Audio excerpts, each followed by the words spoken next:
Hello, everybody. Andy Jacob here with the .com magazine Entrepreneur Spotlight Series. We have an important show today. Oftentimes we look for the leaders in their particular space in different fields of expertise. And of course, we love the medical field. And we've had so many interesting and fascinating physicians and doctors on the show that when we came across what Dr. Meghna Dassani is doing in the sleep space, it really got our attention because, we talk about it on the show all the time, that when you can position yourself as a leader in a particular field and have the background and experience and education to really put that to the forefront, great things happen. And Dr. Meghna has really become sort of a go-to leading expert in sleep apnea. And she specializes in sleep apnea for children. As a matter of fact, dentists across the nation reach out to Dr. Dassani. I called her Dr. Meghna, Dr. Dassani all the time to provide them with her expertise on what to do with their youthful patients. So I'm so excited to have Dr. Dassani on the show. Meghna, welcome to the .com magazine Entrepreneur Spotlight Series today. Such a pleasure to be here. Thank you for having me. Yeah, it's great to have you. I mean, we watch your TED Talk. It's so interesting. You get covered quite a bit, throughout the world as this sleep apnea expert. But before we get started, Meghna, let's really pull the lens back. How important is sleep to young people, and why is sleep apnea such a problem right now? Sleep is probably one of the most important things we can give to our bodies other than oxygen, because without sleep, everything our body does is incomplete. Sleep is when all the healing, the rest, the repair, the rejuvenation happens. It is also when growth hormone is released. And guess what our littlest people need when they are going through all those growth spurts and they're trying to grow up? They need growth hormone. Children are also super active all day long, are they not? And they're out on their bikes or playing tennis or soccer. They're also learning all day long. And all of this, the work of sleep is to make sure all of this gets cemented into their brain so that when they wake up the next morning, they actually remember what it is that they learned. And their bodies have healed from the wear and tear of jumping up and down and doing what it is that little kids do. So super, super important that everybody gets sleep, but especially more so our littlest patients. Unfortunately, however, there isn't enough awareness. A lot of people, and I was one of those, being a doctor, and you always think it's the adults that suffer from sleep issues, that have sleep disorders. And that's the demographic that we tend to focus on, that we have the conversations with. And until I realized, it's like, oh my goodness, we're missing a whole group of human beings that are potentially not sleeping enough, sleeping well, and we're waiting for them to get older and have issues before we start to look at their sleep. So there just isn't enough information. We're doing the best we can to get the word out, talking to parents, talking to doctors, talking to people like you, and see how many more people we can reach to raise awareness for this. Yeah, it's so interesting. I was at a dentist recently, and she spent a lot of time with me talking about my sleep. And I said to myself, when I was a kid and I went to the dentist, I actually went to the orthodontist as well, nobody was talking about that. But now here, all the dentists are talking about sleep and sleep apnea. There's actually specific titles of sleep apnea dentists across the nation as well. So let's talk about it, because I think about being a kid and I'm not sleeping. Now, when I was a kid, I remember I had some nightmares and I would wake up in the middle of the night, and I sort of remember that I didn't really feel great in the morning because I didn't get a lot of sleep. I would imagine not sleeping as a young child, that can negatively impact everything from growth to the way your brain functions, to the way your brain is growing, to everything else. Isn't that right?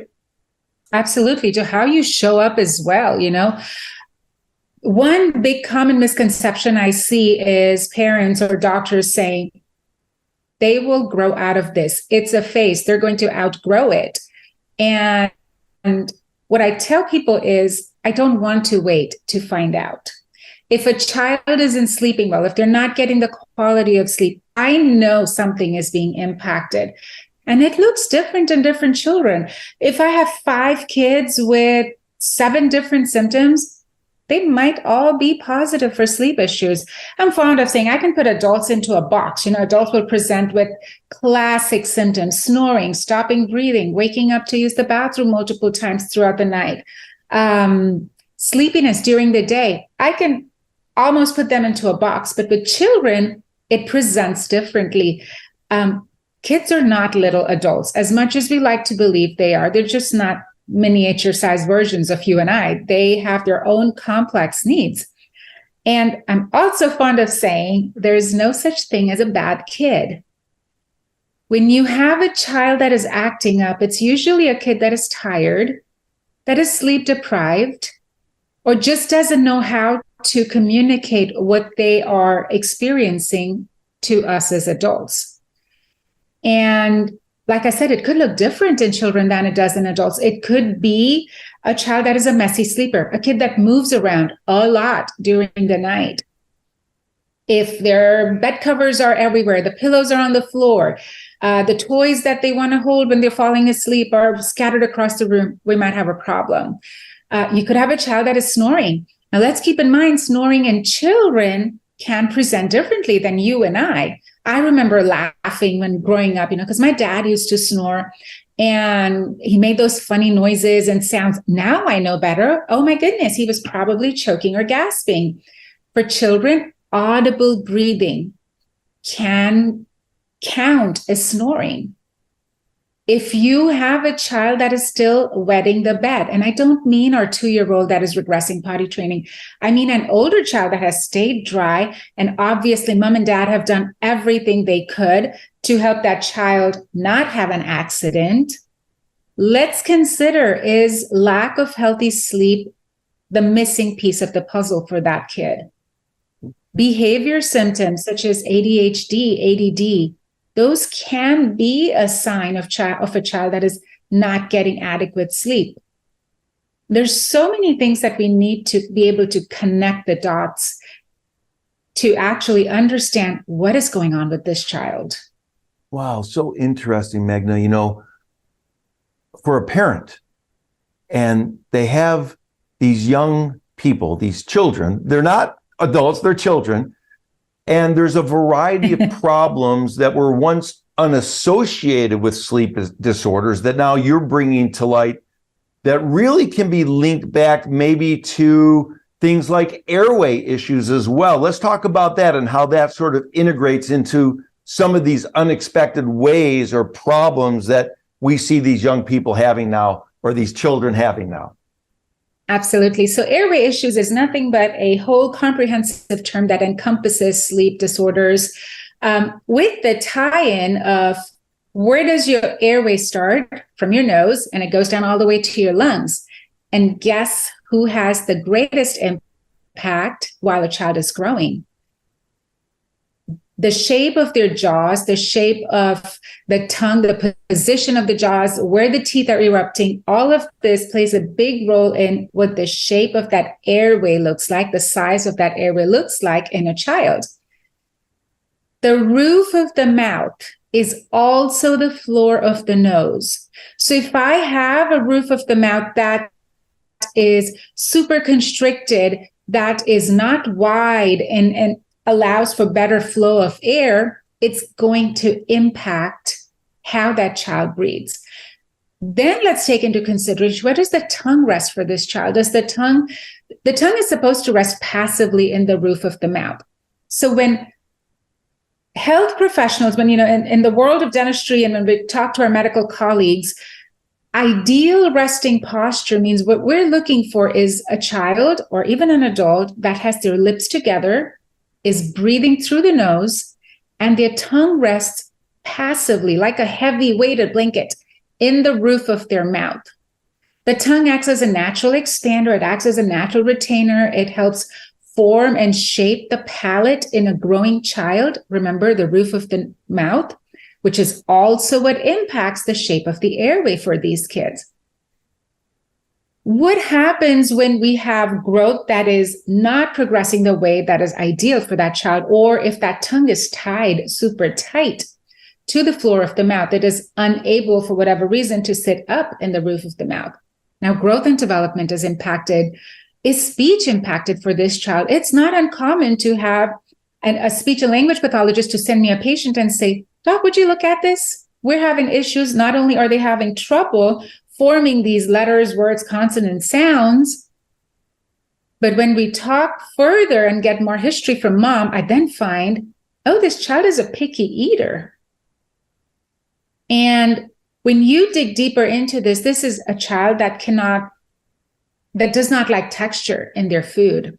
We got to ask, and when I teach doctors this, I tell them, you got to ask, why is this happening? And when you get the answer to that why, you got to ask a second why, because we're not in the business of putting Band-Aids, or we do not want to be in the business of putting a Band-Aid over something. We want to figure out why something is happening so we can address the root cause. Does that child have a tongue tie that is unable to clear food from around the mouth? What is the function of our brain? To keep us alive. That's the main function, to make sure nothing bad happens to us. When the brain perceives that there's a piece of broccoli that is healthy for your body, but say it gets stuck in the far back corner of your mouth and your tongue isn't able to reach back there to clear it out so you can swallow it, the brain goes into alert mode. It's going to say, oh my gosh, we better do something, or this child is going to choke, which may or may not be the case, but your protective instincts kicking in. And this kid doesn't know how to communicate it with us. And the kid's going to say, I don't like broccoli, or I don't like, the more common ones I see is meat that has texture to it. So I don't like steak, or I don't like mashed potatoes. And we go, oh, my child is a picky eater. Have we asked why? What protective instinct is kicking in for the brain to go, oh my gosh, kiddo, if you eat this, I'm worried you're not going to be able to clear it effectively, and now you're going to choke on it and something bad's going to happen. So these are little things that we need to grasp from detailed conversations that are, believe it or not, impacting growth and development of their jaws, of their airways. And let's look at it this way. That kid is probably going to be your and my doctor when they grow up. There are engineers, there are future teachers, there are lawmakers, and we want to give them a healthy start in life, a good start. So the more questions we have, the more dots we connect, the better we're able to serve them. I love your approach. I mean, I was listening to you, and you're connecting A, B, and C in such a logical way. It's so interesting. I hope that the people watching the show who have children really connect with this. You know, you mentioned the brain. And you mentioned in some of your previous talks that untreated sleep and breathing disorders really can negatively impact. Now, listen to this, can impact a child's IQ every year that it's left unattended. I mean, that's kind of an outrageous thought when you think about it, that your child's IQ could be negatively impacted if they're not breathing right. Let's talk about that. When the brain does not get the oxygen it needs to heal, and the function of the brain isn't just what we discussed up until now. There's so many neurotransmitters that get released, correct? When we're sleeping, when the child goes into deep sleep, that's when all of these neurotransmitters get topped off, as I like to say. The toxins that collect inside our brain also get cleared out. But when a child is unable to get into sleep, stay in deep sleep for long enough for the brain to do all of this, when it isn't able to do that, the natural growth and development doesn't happen. Now, there's studies out there that show that for every year that the child is impacted with unhealthy sleep, you can have the IQ drop by as much as 10 points. What a disservice to a child to not allow them to reach their full potential when all it is a simple screening. Most kids see their dentist every 6 months for sure. They see their pediatricians at least once a year. And these are conversations that can be had. And, like you mentioned earlier, connecting points A, B, C to get a full picture to see how and where can we impact this. Wow. So you teach the dentists who have young clients to how to do the screening. What do we do about it? So they screen a patient and they find that there are some problems. Let's move into what can be done to fix the problem. Yes. So it all comes down to what is broken. That's what we're going to fix. And I don't mean broken in the literal sense of the word, but I mean what it is that is not ideal for a child that age that we need to unkink the garden hose, right? When you have a garden hose that has a little kink in it and you turn on the water and you still have flow of water at the other end to water your plants in the garden, but you know that it should be a much smoother flow, a better flow. And that's exactly what happens. Once we identify where that kink is in the growth phase for that child, we're able to go in and address that. Does this child have a tongue tie that is preventing the tongue from sitting where it needs to sit in the roof of the mouth? Well, let's address that. Is there enough muscle strength for the tongue? The tongue is nothing but a group of muscles around the facial complex, the lips, the cheeks, all of that is muscles. Is that what is impacting direction of growth and development? Is this child a mouth breather? Is something happening? Are their tonsils blocking the back of their throat, causing an obstruction that's preventing them from breathing adequately through the nose? Well, let's establish nasal breathing. Let's work with an ENT, see what needs to happen to those tonsils and adenoids. Or is it just a genetic thing where growth and development is, I got dad's teeth and mom's jaw, and those two just don't go the way they should together? Well, maybe this child needs an expander. Maybe we need to impact the direction of growth, the amount of growth for this child. And that's going to help us establish, as I say, let's get them over the hump so we can actually be on smooth sailing. We sometimes just need to get that child just over that little bit of bump so their body knows what needs to happen. It truly depends on what's going on so we can fix that. Yeah, it makes sense. Now, for the doctors out there that you work with, how does that happen? Do you do a training program? Do you do it by Zoom? Do you do phone calls? For doctors that want to learn the master protocols and the treatment options, really, to empower their practice by helping their clients, their young children, in a much more powerful way, how do they connect with you and have that conversation and that learning experience? There's many different ways we've structured this. We've done, thanks to COVID, a lot of things changed for a lot of us. There's training over Zoom. There are times when doctors come into the practice to observe us, what I call over the shoulder training. They come observe us do this every day in conjunction with everyday dentistry. I'm still a dentist. I still work on teeth, and it's all part of one big complex because we're treating the patient. We're not treating an isolated part of the body. Believe it or not, the head is connected to the rest of the body. So sometimes they come in to observe us. Sometimes it's through bigger meetings. Some docs choose to do one-on-one, based on what their practice structure looks like. There's many different ways. The goal is get trained so we can help as many patients as we can. Yeah, I love it. And of course, you're a go-to expert. You speak all over on Zoom, all over the world. You get invited to conferences to speak, Meghna. And of course, you have this passion because you can hear it in your voice. And it's real interesting that you say, look, these are our future physicians. These are our future doctors and lawyers and engineers and technologists. These are the future.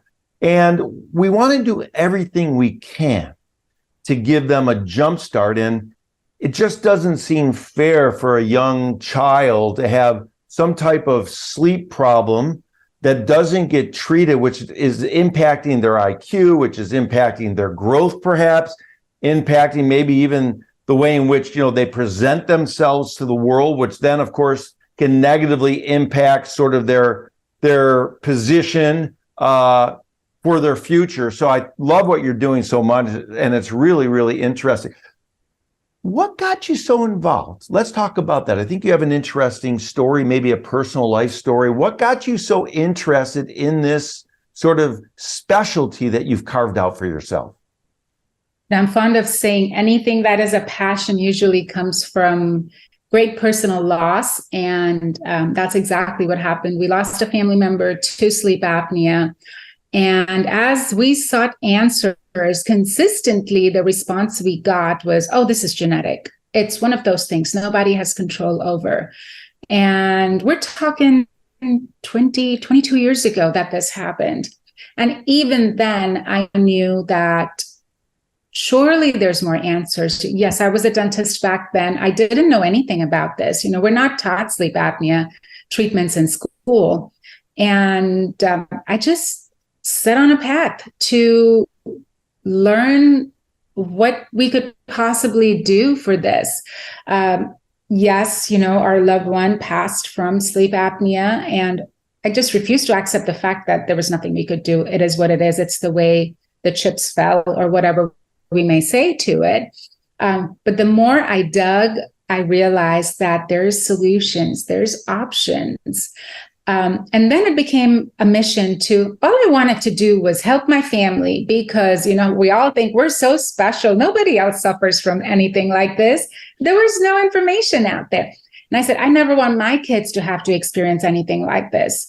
And, but then I started talking to my patients, and I realized there's more people like me that are dealing with this, that have lost loved ones. My office manager, who's been with me 13 years, it was her dad who said, well, I have sleep apnea and I hate the machine that they gave me. It's sitting in my garage. Can you help me? Yes, of course I can help you. And then it's my favorite patient's grandson, and then their neighbor, and then another patient's loved one. It was even our UPS guy. Like, we got so into this, like we'd look at our UPS and guy like, do you snore? You certainly look like you have all the signs and symptoms. Our family grew. My family grew to include all of these people that needed help, were just like my family, just didn't know that there were answers. So we got along and, made our systems to be able to implement this. And mind you, at this time, we were only treating adults within the practice. And, I mentioned my office manager earlier. When she started working with me, she was pregnant, and she had the most beautiful little girl. And she has other children as well. But as this little girl grew, we noticed that she had a different set of struggles with regards to sleep as opposed to her siblings. And she was one that was constantly tired. She'd come into the office and tell me, Dr. Dassani, I fell asleep in math today. And I was like, well, that's not good. Let's find out what's going on. And as we, same thing again, tried to dig for answers to help the people we love the most, I realized we're missing an entire group of human beings, like I mentioned earlier, that are also sleep deprived, that are also struggling with sleep issues that I had no clue about. So that was another rabbit hole I went down. And same thing, my family grew once again to include parents who'd been seeking answers and didn't know that. Who knew you could be born with sleep apnea? Who knew a 2-year-old, a 3 or 4-year-old could have sleep apnea? And it's, like I said, it just grows. It takes on a life of its own because there's more people that need help than we even could ever imagine. Wow, Dr. Dassani. I mean, you run your own practice, you're helping physicians, you're helping parents, you're a best-selling author, you have the new book, Airway is Life, that people can order on your website. You go out and you do engagements. I mean, you really are passionate about what you do. So if the entrepreneurs watching the show pick up on that passion that Meghna has for her craft, her expertise, you need to follow suit and have that same type of passion for what you do. And this has been a great interview because when you bring someone on, when I bring someone on that is all in, you can tell. And you're all in on this, Dr. Dassani. I want to thank you so much for coming on the .com Magazine Entrepreneur Spotlight Series today. Thank you for having me.